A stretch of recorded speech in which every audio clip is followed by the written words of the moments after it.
नादते कस्यचित् पापं न चैव सुकृतं विभुः अज्ञानेनावृतं ज्ञानं तेन मुहान्ति जन्तवः। अर्थात भगवान श्री कृष्ण अर्जुन को कहते हैं कि हे अर्जुन, परमेश्वर न तो किसी के पापों को ग्रहण करता है न पुण्यों को, किंतु सारे देहधारी जीव उस अज्ञान के कारण मोहग्रस्त रहते हैं जो उनके वास्तविक ज्ञान को आच्छादित किए रहता है। तात्पर्य जानेंगे। विभु का अर्थ है परमेश्वर जो असीम ज्ञान, धन, बल, यश, सौंदर्य तथा त्याग से युक्त है। वह सदैव आत्मतृप्त और पाप पुण्य से अविचलित रहता है। वह किसी भी जीव के लिए विशिष्ट परिस्थिति नहीं उत्पन्न करता, अपितु जीव अज्ञान से मोहित होकर जीवन की ऐसी परिस्थिति की कामना करता है जिसके कारण कर्म तथा फल की श्रृंखला आरंभ होती है। जीव प्रकृति के कारण ज्ञान से पूर्ण है तो भी वह अपनी सीमित शक्ति के कारण अज्ञान के वशीभूत हो जाता है। भगवान सर्वशक्तिमान है किंतु जीव नहीं है। भगवान विभु अर्थात सर्वज्ञ है किंतु जीव अणु है। जीवात्मा में इच्छा करने की शक्ति है किंतु ऐसी इच्छा की पूर्ति सर्वशक्तिमान भगवान द्वारा ही की जाती है।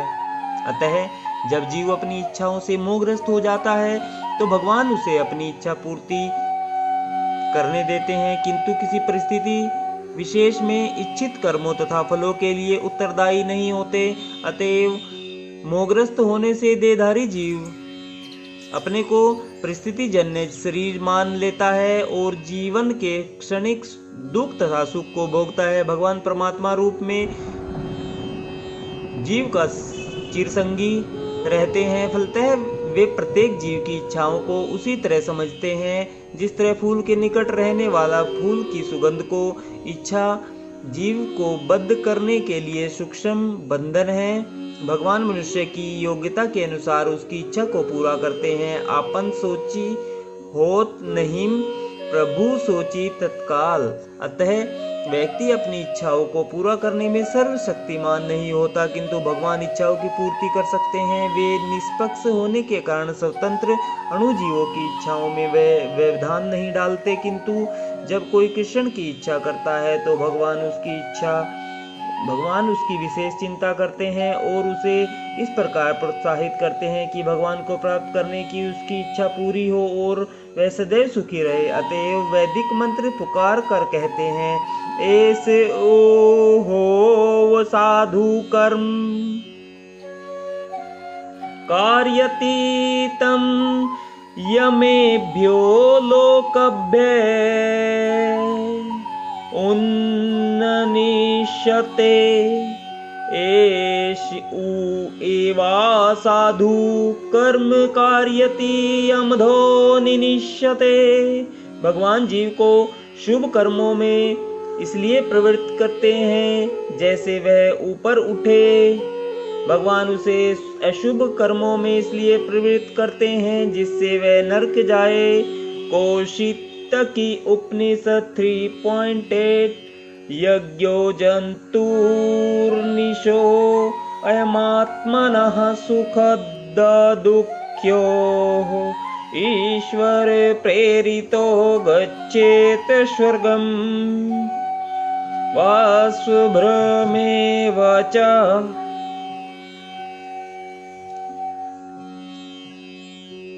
जीव अपने सुख दुख में पूर्णतः आश्रित है। परमेश्वर की इच्छा से वह स्वर्ग या नरक जाता है, जिस तरह वायु के द्वारा प्रेरित बादल। अतः देवधारी जीव कृष्ण भावनामृत की अपेक्षा करने की अपनी अनादि प्रवृत्ति के कारण अपने लिए मोह उत्पन्न करता है।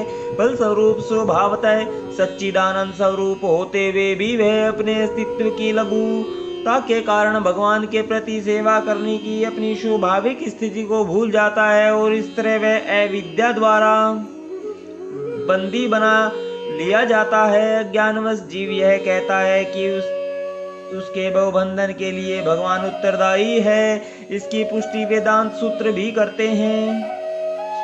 वैस्मय नरघृणेन सापेक्षवातः